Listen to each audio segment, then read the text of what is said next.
विरुद्धको खोप अभियान सबै तहका सरकार विभागहरू अनि सम्पूर्ण सरकारलाई सबै लक्षित सबै बालबालिकालाई खोप दिलाउने कार्यमा सहयोग गर्न सहभागी सबैलाई आग्रह गर्दछु। जसरी हामीले कोभिडको खिलाफको लडाइँमा धेरै हदसम्म सफलता पाएका छौँ, मलाई विश्वास छ यो टाइफाइड रोगको खिलाफमा पनि हामी अवश्य नै सफल हुनेछौँ।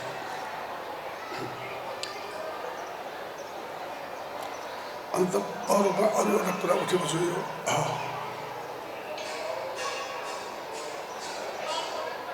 जो यो फोहोर व्यवस्थापनको कुरा उठेको छ कि यहाँ मेरो साथीले पनि भन्नुभएको छ, यो चाहिँ अति जरुरी भइसकेको छ। म केही दिन अगाडि धरानमा त्यहाँ ट्रिटमेन्ट प्लान्ट राखेर फोहोर व्यवस्थाबाट ग्यास निकालेर त्यहाँ चाहिँ टेम्पो जस्ता यो चाहिँ सानसाना गाडीहरू भयो, त्यो चाहिँ नि समेत चलाउने देखेँ मैले।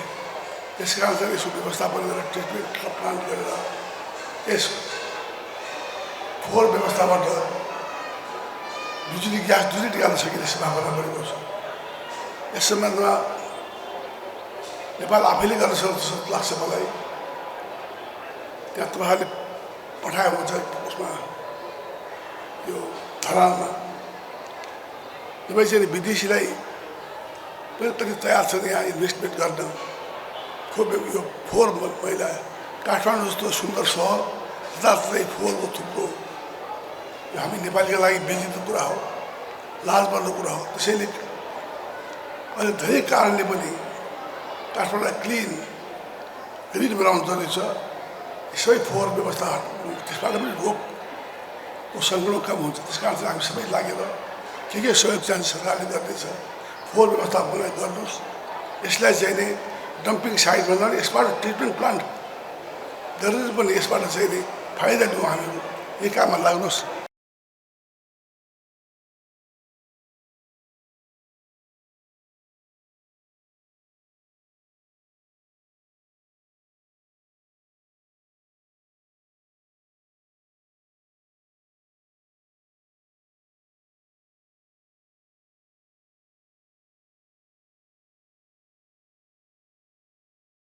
अहिलेसम्म विश्वमा 16 प्रकारका खोप भ्याक्सिनहरू उत्पादन भएका छन् रे। हामीले बच्चामा पनि दादुरा विरुद्धको, बिफर विरुद्धको के को खोप लगाएको दाम अहिले पनि मेरो हातमा छ, तपाईँहरूको हातमा पनि होलान्। 16 थरी खोपमा 16 थरी खोप प्रत्येक देशले लगाएको अहिलेसम्म लगभग छ भन्ने जस्तो लाग्दैन। तर हामी कहाँ 11 प्रकारका खोप योभन्दा अगाडि हामीले लगाइसकेका छौँ, लगाइरहेका छौँ। आजबाट भोलिबाट यो टाइफाइड विरुद्धको खोप सञ्चालन भएपछि 12 प्रकारको हुन्छ। त्यसपछि तपाईहरुलाई अर्को खुसीको खबर के भन्दा हामी केही दिनभित्रै अर्को एउटा खोप यस्तै गरी राष्ट्रव्यापी रूपबाट अर्थात् सबै नागरिकलाई हुने गरी सञ्चालन गर्दैछौँ। त्यो पनि जोडेपछि हामी 13 प्रकारका 16 मध्ये 13 प्रकारका खोप हामी सम्पूर्ण नेपाली नागरिकहरूको लागि उपलब्ध गराउनेछौँ। आदरणीय प्रधानमन्त्रीज्यू, अब म यसमा धेरै लामो कुरोतिर जान चाहन्न। अघि नै मैले सबै सहभागी मित्रहरूलाई धन्यवाद पनि दिइसकेको छु। सरसफाइ, हात धुनुपर्ने लगायतका कुराहरू यसमा हामीले ध्यान दिनुपर्ने कुरा सबैतिरबाट आइसकेको छ।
यो विगत केही समय अगाडि हामीलाई कस्तो सूचना आयो भने नेपालमा लन्च पनि नभएका, नेपाली बजारमा बिक्री वितरण पनि नभएका मोटरसाइकलहरू अहिले विभिन्न ग्यारेजहरूमा चाहिँ छन् भन्ने सूचना आइसकेपछि के रहेछ भनेर यो बारेमा हामीले टोली परिचालन गरेर बुझ्यौँ।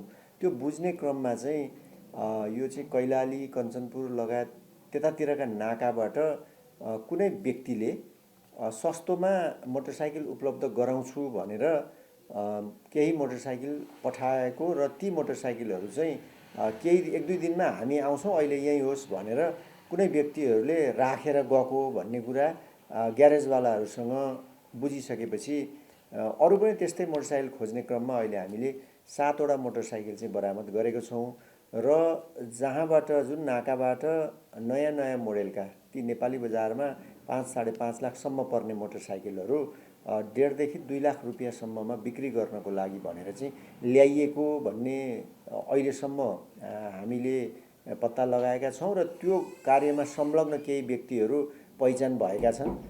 ती पहिचान भएका व्यक्तिहरूलाई अहिले हामीले अब खोज्ने कार्य जारी राखेका छौँ र यस्ता खालका अरू पनि केही मोटरसाइकलहरू छन् विभिन्न ठाउँमा लुकाएर राखेको भन्ने सूचनाहरू छ। त्यसको लागि हामीले अहिले चाहिँ थप अनुसन्धानहरू अगाडि बढाइरहेछौँ र अहिले यी मोटरसाइकलका सम्बन्धमा चाहिँ यसलाई चाहिँ अब भन्सार कार्यालय गौचरणमा चाहिँ आवश्यक कारबाहीको लागि हामीले बुझाउन चाहिँ पठाएका छौँ।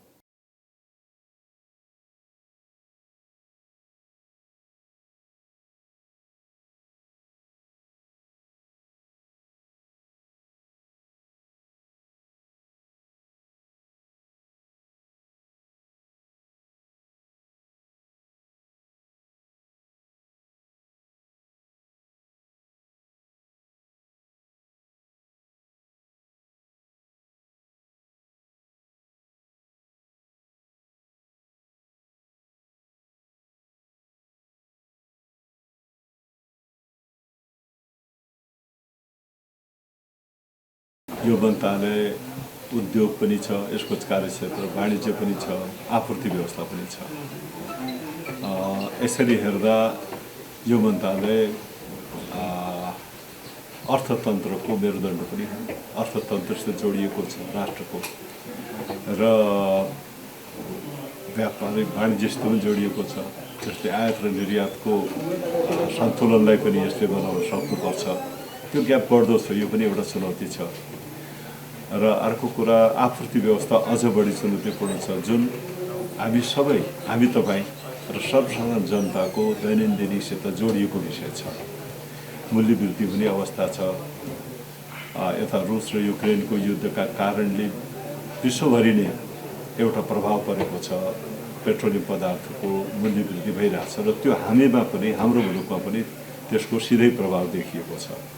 त्यसकारणले हामीले यसको मूल्य समायोजनको विषयलाई सामूहिक रूपमा यो चुनौतीहरूलाई हामीले फेस गर्नुपर्ने अवस्था छ। हुनसक्दछ जनताले कतिपय कम आवश्यकताका क्षेत्रमा कटौती गर्नुपर्ने पनि हुनसक्दछ र हामीले इन्धनको आपूर्तिले गर्दा पर्न सक्ने प्रभाव त ढुवानीमा पर्यो। ढुवानीमा पर्दा मूल्य सबै कमोडिटीको मूल्यहरूमा पर्ने भयो। त्यसकारणले पनि त्यसको प्रयोगमा कमी गर्ने हो कि अथवा यी सबै चुनौतीहरूलाई हामीले सबैले भोगिरहेको चुनौती हो। तर यो मन्त्रालयले त्यसलाई सामना गर्न के तरिका गरिरहेको छ त्यसलाई मैले बुझ्नु बाँकी छ। मैले आज साथीहरूसँग उहाँहरू त बसेको छु। भोलिदेखि म सम्पूर्ण अहिलेको पछिल्लो अवस्था के हो र त्यसको निराकरणको तयारी के हो तपाईँहरूको मैले जान्ने कोसिस गरेको छु। म उहाँसित अब तुरन्तै भोलिदेखि नै बस्छु र हामी यसका विज्ञहरूसित पनि छलफल गर्नुपर्ने हुन्छ। योजना आयोग र सबै सम्बद्ध मन्त्रालयका अधिकारीहरू अर्थ मन्त्रालयसित 2 दिन अगाडि बसेका पनि छन् र परिस्थितिको समीक्षा र यसको समाधानको उपाय के हुन सक्छन् भन्ने तयारी उनीहरूले पनि एउटा समीक्षा गरेको छ। त्यसकारणले हामी त्यो सबैलाई समय हामी राखेर तत्कालै के गर्न जरुरी छ जसले हामी अहिलेको क्राइसिसलाई मिट गर्न सक्छौँ तत्काल गर्नुपर्ने कुरा के हो र लङ टर्ममा गर्नुपर्ने विषय के हुन्छन् त्यसको तयारीमा जुट्छौँ हामी।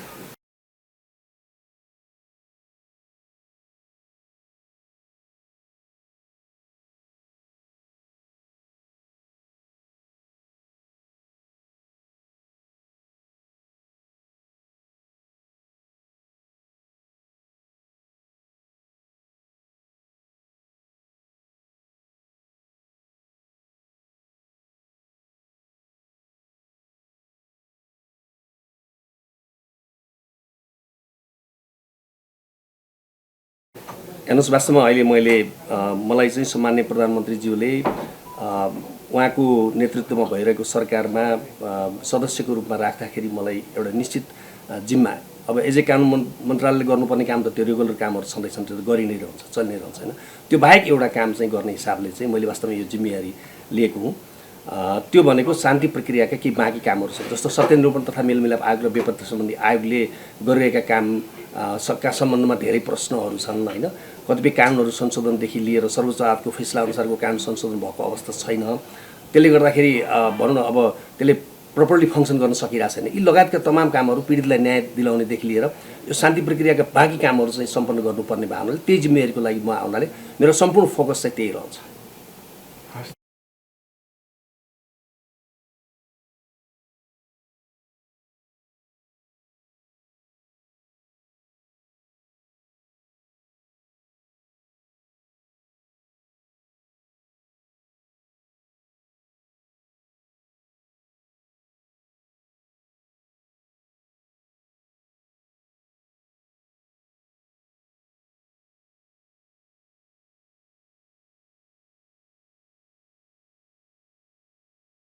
विश्व स्तरमै जुन घटनाक्रमहरू अहिले विकास भइरहेछन् त्यसले समष्टिगत आर्थिक व्यवस्थापन, सामान्य भाषामा जनताले बुझ्ने भाषामा भन्ने हो भने अर्थतन्त्रलाई चलाउने कुरामा चुनौती चाहिँ थपेको छ।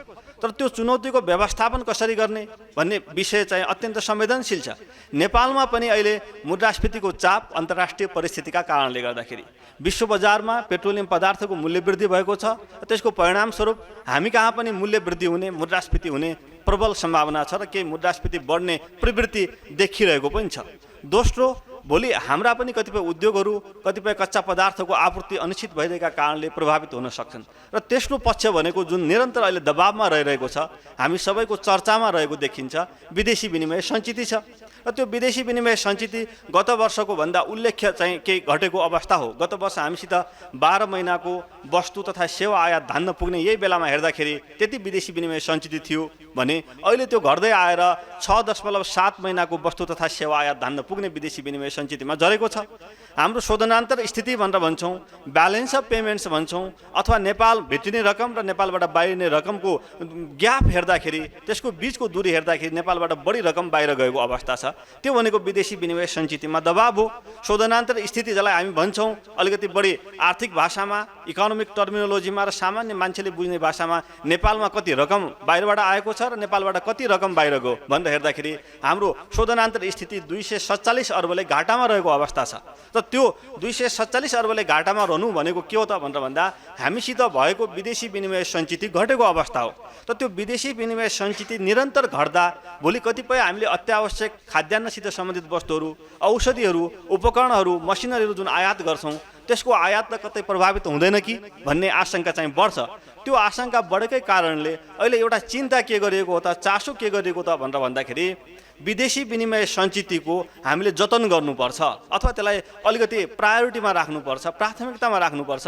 विदेशी विनिमय सञ्चित केमा खर्च गर्ने र केमा अहिले तत्काल खर्च नगर्दा केही समय रोक्न पनि सक्छौँ, त्यो विषयमा हामीले अहिले चाहिँ अलिकति चनाखो हुनुपर्छ, कससली वास गर्नु पर्छ भन्ने कुराको एउटा चाहिँ अहिले चर्चा भइरहेको र त्यही चर्चाको सन्दर्भमा केही कुराहरू राष्ट्र ब्याङ्कले पनि पेट्रोलियम पदार्थको कसरी किफायत गर्न सकिन्छ, सवारी साधन लगायतका केही वस्तुहरू जसको आयातलाई हामी केही समयसम्म रोक्न सक्छौँ, डिफर गर्न सक्छौँ, त्यस्ता आयातहरूलाई कतै रोक्न सक्छौँ कि, सुन चाँदी लगायतका केही वस्तुहरूको आयातलाई केही समयका लागि रोक्न सक्छौँ कि, किनकि ती वस्तुहरूको आयातलाई हामीले केही समयसम्म रोक्दा पनि हाम्रो अर्थतन्त्रको सञ्चालनमा त्यति धेरै ठुलो दबाव प्रभाव तुरन्तै नपर्न सक्छ।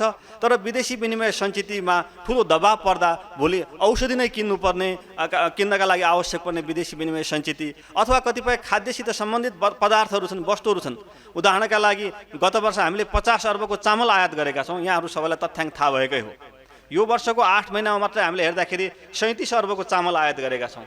यो वर्षको 8 महिनामा मात्रै हेर्दाखेरि हामीले करिब 27 अर्बको तरकारी आयात गरेका छौँ, करिब 16 अर्बको फलफुल आयात गरेका छौँ। त यी हाम्रा जीवनका अत्यावश्यक वस्तुहरू भइहाले, इसेन्सियल वस्तुहरू, इसेन्सियल गुड्सभित्र यिनीहरू पर्छन्। इसेन्सियल कमोडिटिज हुन्, नभई नहुने वस्तुहरू हुन्। अब भोलि आन्तरिक रूपमा उत्पादन गर्छौँ र यसमा हामी सेल्फ डिपेन्डेन्ट बन्छौँ, आत्मनिर्भर बन्छौँ भन्ने विषयमा केही समय लाग्न सक्छ। यो विषयमा हामी निरन्तर चिन्तन गर्छौँ, मन्थन गर्छौँ, फेरि समय घर्किन्छ, फेरि हामी यसमा चाहिँ अलिकति बढी डिपेन्डेन्ट भइरहेछौँ। त्यसैले भोलि औषधि लगायतका वस्तुहरू आयात गर्नका लागि पनि हामीले विदेशी विनिमय सञ्चित त जतन गर्नुपर्छ।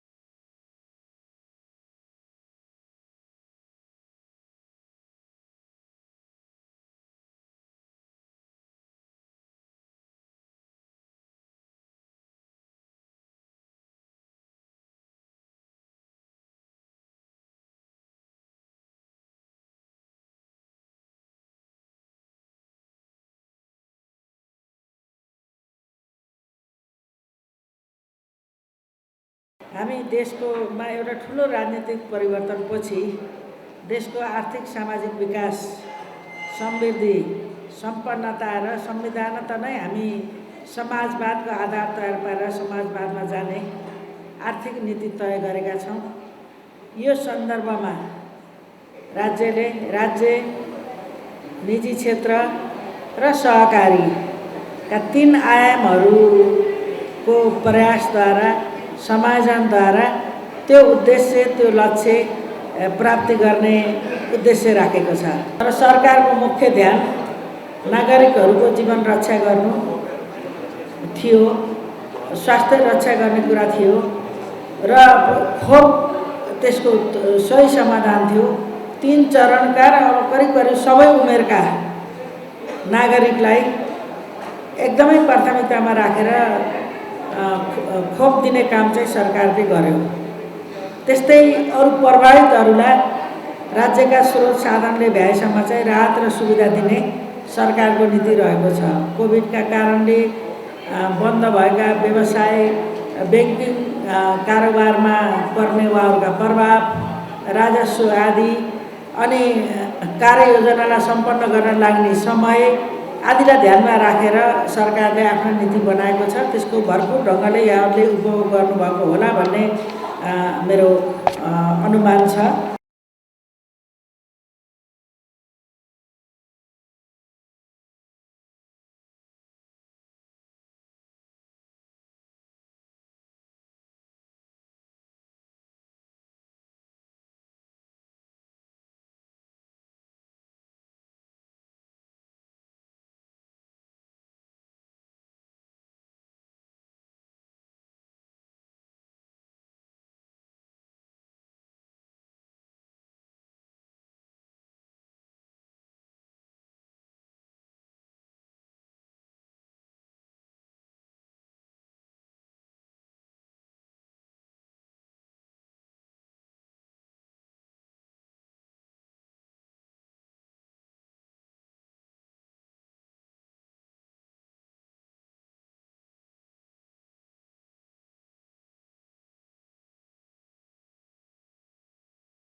हाम्रो पार्टी निर्वाचन आयोगद्वारा जारी गरिने आचार संहिताका सन्दर्भमा सदैव प्रतिबद्ध छ। आचार संहितालाई सबैले पालना गर्नुपर्छ भन्ने मान्यताकै पक्षमा छ। तर निर्वाचन आचार संहिताका कतिपय व्यवस्थाहरूले निर्वाचन प्रचार प्रसारलाई सहज बनाउने सन्दर्भमा केही कन्फ्युजनहरू भएका कुराहरूलाई हामीले स्पष्ट पार्नका लागि निर्वाचन आयोगलाई अनुरोध गरेका छौँ। खास गरी लोकतन्त्रमा राजनैतिक दलहरूले आफ्ना विचारहरू मान्यताहरू मतदाता समक्ष राख्ने, प्रचार प्रसार गर्ने र आजको आधुनिक सञ्चार माध्यमहरू खास गरी सामाजिक सञ्जालहरूलाई पनि प्रचारका माध्यमका रूपमा प्रयोग गर्ने प्रणालीलाई अभ्यासमा लानुपर्छ भन्ने कुरामा हाम्रो जोड रहेको छ। निर्वाचन खर्चिलो नबनाउने कुराका सन्दर्भमा सामाजिक सञ्जालको प्रयोग नै उपयुक्त माध्यमका रूपमा रहन्छ। ती चिजहरू चाहिँ दुरुत्साहन नहुन्, तिनीहरूलाई सही ढङ्गले सदुपयोग गर्न सकियोस्। निर्वाचन स्वस्थ, मर्यादित र एक प्रकारले जनतामा छनौटको अधिकारका सन्दर्भमा सबै राजनीतिक दलहरूले चाहिँ आफ्ना विचारहरूलाई खुलाखुला रूपमा राख्ने वातावरण आचार संहिताले प्रदान गर्नुपर्छ भन्ने कुरा गरेका छौँ र त्यसमा निर्वाचन आयोगले चाहिँ प्रचार प्रसारको लोकतान्त्रिक हक कुण्ठित हुँदैन भन्ने कुरामा आश्वस्त पार्ने प्रयास गरेको छ र हामीले आफ्नो तर्फबाट निर्वाचन निष्पक्ष पार्नका लागि निर्वाचन आयोगको प्रभावकारी भूमिकाका सन्दर्भमा अनुरोध गरेका छौँ। होइन, हामीले आफ्नो कुराहरू लिखित रूपमा दिएका छौँ। अब हाम्रो प्रतिबद्धता त्यही नै हो। हाम्रो कन्सर्नहरू पनि हामीले लिखित रूपमा दिएका छौँ जो तपाईँहरूले प्राप्त गरिहाल्नुहुन्छ। त्यसैका माध्यमबाट हाम्रा कन्सर्नहरू लोकतन्त्रका आधार मूल्यहरूलाई चाहिँ निर्वाचन प्रणालीमा कसरी जोड्ने भन्ने कुरासँग सम्बन्धित छन्। किनकि हामी एउटा प्रणालीलाई स्थापित गर्न चाहन्छौँ। हामी अहिले प्रतिपक्षमा छौँ भन्ने अर्थमा आफ्नो फाइदाको कुरा मात्रै गर्दैनौँ, प्रणाली कसरी स्थापित गर्न सकिन्छ भन्ने कुरा नै हाम्रो कन्सर्न हो। त्यो चिज हामीले निर्वाचन आयोगलाई भनेका छौँ। विगतमा निर्वाचन आयोगमा केही त्रुटिहरू थिए भने पनि त्यसको निरन्तरता होइन, त्यसलाई करेक्सन गरिकन चाहिँ व्यवस्थित एउटा चाहिँ निर्वाचन कानुन बन्नुपर्छ, नियमावली तदनुरूप व्यवस्थित हुनुपर्छ। उन्नत प्रकारको लोकतान्त्रिक अभ्यासद्वारा हाम्रो निर्वाचन आयोग चाहिँ अगाडि बढ्न सक्नुपर्छ भन्ने खालको कुरा नै हामीले गरेका छौँ। त निर्वाचन आयोगले आफ्नो आचार संहिता पालना गराउँछ नै भन्ने बुझ्छौँ हामी र जसले हस्ताक्षर गर्नुभएको छ उहाँहरूले पनि पालना गर्नुहुन्छ नै भन्ने ठान्छौँ। तर हाम्रो कन्सर्न र मान्यता के हो त भन्दाखेरि लोकतन्त्रका लागि यस्ता कुराहरू नराखेको भए हुन्थ्यो, भविष्यमा यस्ता कुराहरूमा सुधार गर्नुपर्छ भन्ने हाम्रो धारणा रहेको छ।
पाँच दलीय गठबन्धनमा एउटा सहमति भइसकेको छ।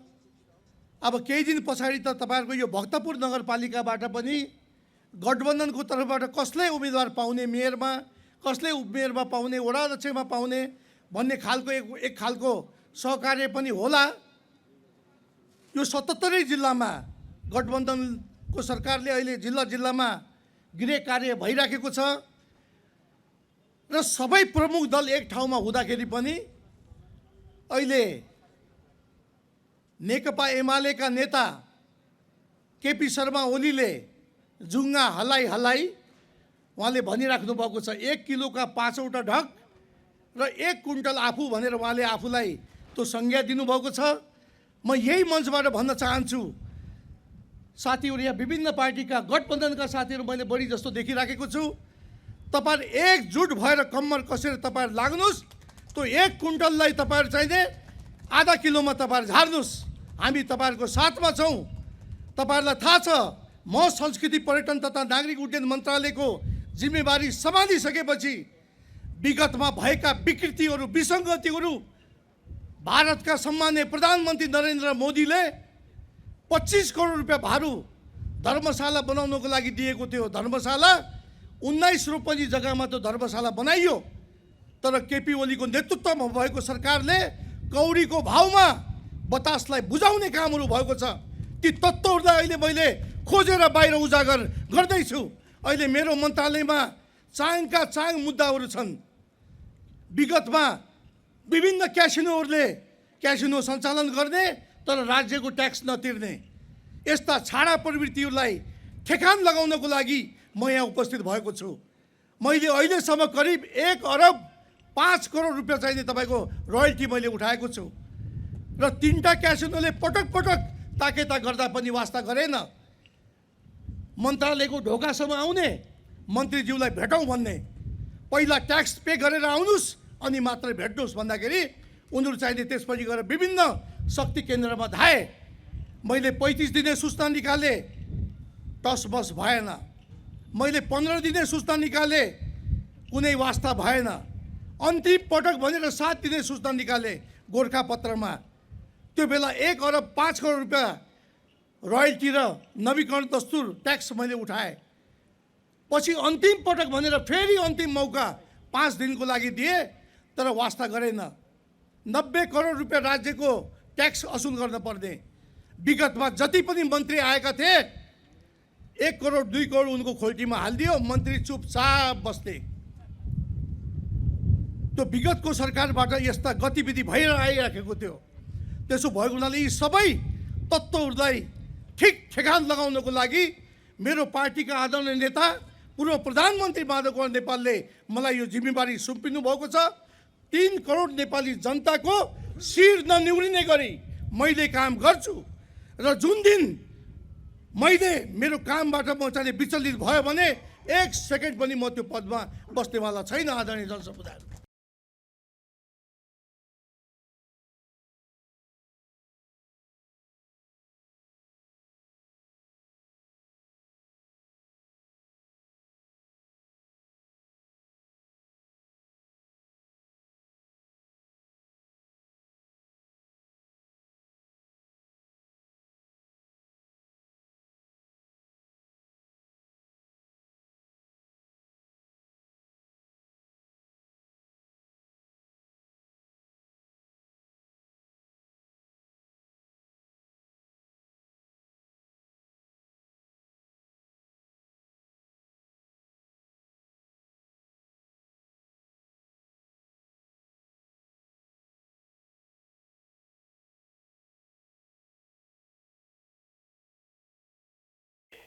मिति 2078 12-22 गते स्थानीय तह निर्वाचन 2079 का लागि निर्वाचन आचार संहिता 2078 को प्रभावकारी कार्यान्वयन गर्ने सम्बन्धमा स्थानीय तह निर्वाचनमा भाग लिन आयोगमा दर्ता भएका राजनीतिक दलबाट प्रतिबद्धता लिने सम्बन्धी बैठक सम्पन्न भएको छ।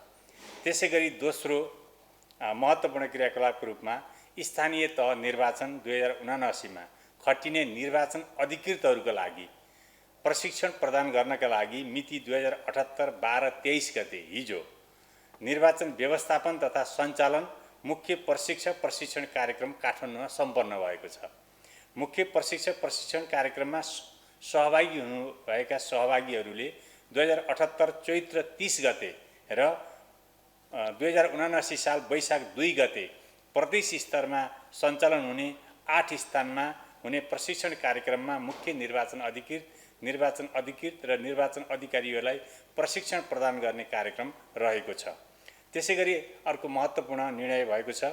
निर्वाचन सञ्चालन तथा व्यवस्थापनका लागि आएको निर्णय बमोजिम यसअघि तोकिएका निर्वाचन अधिकृतहरूमध्ये 2078 12-23 को निर्णय अनुसार 71 जना निर्वाचन अधिकृतलाई विभिन्न कारणले उहाँहरूको त्यो जिम्मेवारी वहन गर्न नसक्ने भएको कारण भएको हुनाले त्यो जिम्मेवारीबाट हटाइएको छ भने 71 जनालाई निर्वाचन अधिकृतको रूपमा नयाँ नियुक्ति गरिएको छ। धन्यवाद। आरम्भ भएको छ। अब यो एउटा छपाईको कार्य तोकिएकै समयभित्र सक्नुपर्ने एउटा जटिल व्यवस्थापकीय काम हो र सँगसँगै ढुवानी वितरण र ढुवानीका कुराहरू पनि त्यत्तिकै महत्त्वपूर्ण हुन्छन्। त्यसैले विशेष गरी चाहिँ हामीसँग छोटो समयमा दुर्गम ठाउँमा जहाँ ढुवानी गर्ने विकल्पहरू सीमित छन्, कतिपय ठाउँहरूमा त हेलिकप्टरबाट पनि पठाउनु पर्ने स्थिति हुन्छ। त्यसैले पहिला हामी दुर्गम क्षेत्र अथवा हिमाली क्षेत्रका चाहिँ मतपत्रहरू चाहिँ को सुनिश्चित गरिसकेपछि अनि क्रमशः चाहिँ सुगम स्थानका चाहिँ मतपत्रहरू छाप्नेछौँ। क्रमशः अब उच्च हिमाली क्षेत्रका जिल्लाहरूको मतपत्र छाप्ने काम क्रमशः अगाडि बढेको छ। अब दिनमा करिब 3-4 लाख मतपत्रहरू अथवा त्योभन्दा बढी चाहिँ सङ्ख्यामा स्पिड बढाउनु पर्यो भने पनि त्यही अनुसार चाहिँ व्यवस्थापन गरेर हामी छाप्ने काम गरिरहेका छौँ। अब यसो छ, यो कार्यदेश अनुसार चाहिँ कति दिनभित्र चाहिँ बुझाइसक्नुपर्ने भन्ने चाहिँ हुन्छ होइन। जस्तै अब यो मैले जानकारी पाए अनुसार चाहिँ अब यो प्लास्टिकका प्याक गर्ने चाहिँ थैला लगायतका त्यस्ता सामग्रीहरू जुन चाहिँ चाँडै नै सप्लाई हुन सक्छन् त्यस्ता खालका सामग्रीहरू आएका छन्, अरू आउने क्रम पनि जारी छ। अब यो विविध कारणले स्वास्थ्यको कारणले अथवा अन्य कुनै कारणले चाहिँ जान नसक्ने असमर्थता प्रकट गर्दै आयोगमा निवेदन दिनुभएको छ। त्यो निवेदन उप चाहिँ आयोगले छलफल गरेर उहाँहरूलाई चाहिँ यो जिम्मेवारी नतोकेर अब उहाँहरूले त्यो जिम्मेवारीबाट हटाएर नयाँ सूची प्राप्त भएका मध्येबाट चाहिँ नयाँ जिम्मेवारी तोकिनुभएका निर्वाचन अधिकृतहरूको 71 जना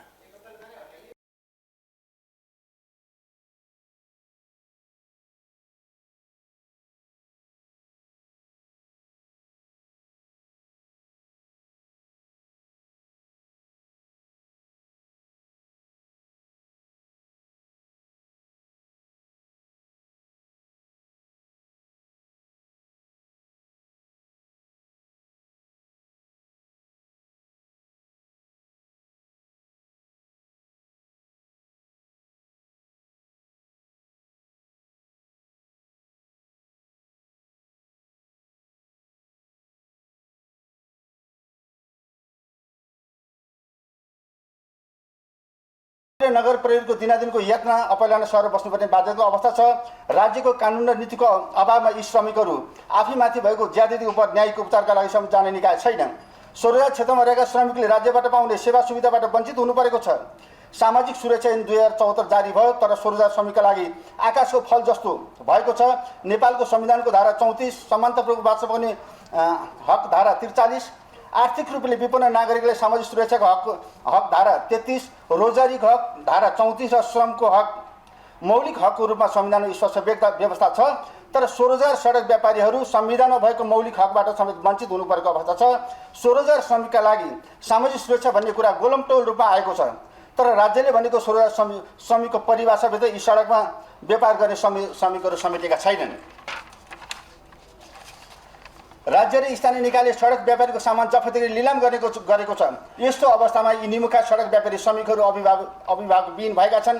हामीलाई विश्वास छ हाम्रा मागहरूलाई राज्यले सकारात्मक रूपमा लिई पुरा गर्नेतर्फ आवश्यक कदम चाल्नेछ। हामीलाई विश्वास छ हामीले निकै लामो समयदेखि राज्यका विभिन्न निकायमा हाम्रा माग पेश गरेका छौँ। शान्तिपूर्ण रूपमा धरना र घेराउका कार्यक्रमहरू सञ्चालन गऱ्यौँ, तर हालसम्म पनि हाम्रो मागको सुनवाई भएको छैन। त्यसैले हामी भन्न चाहन्छौँ अविलम्ब हामीले पेश गरेका मागहरू माथि सम्बोधन गरियोस्, अन्यथा फेरि पनि हामी माथिको ज्यादती नरोकिने हो भने हामी निर्णायक आन्दोलन गर्न बाध्य हुनेछौँ भन्दै उक्त आन्दोलनबाट सिर्जित समस्याको जवाफदेही राज्यले लिनुपर्नेछ भन्ने कुरा हामी जानकारी गराउन चाहन्छौँ।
रोगबाट उत्पन्न परिस्थितिलाई सम्बोधन गर्न बहुपक्षीय समन्वय तथा सहकार्य अत्यन्तै महत्त्वपूर्ण भएको छ।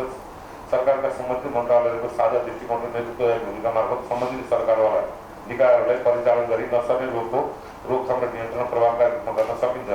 स्वास्थ्य तथा जनसङ्ख्या मन्त्रालयले सरकारवाला सबै पक्ष सबै निकायहरूसँग समन्वय र सहभागितामा तयार पारेको र नेपाल सरकार मन्त्री परिषदको मिति 78 मार्च 24 गते स्वीकृत भएको नसर्ने रोग सम्बन्धी बहुक्षेत्रीय कार्ययोजना 7882 नसर्ने रोगको व्यवस्थापन र मानसिक स्वास्थ्यको अवस्थामा सुधार ल्याउन बलियो आधारको रूपमा रहने कुरामा म विश्वास छु।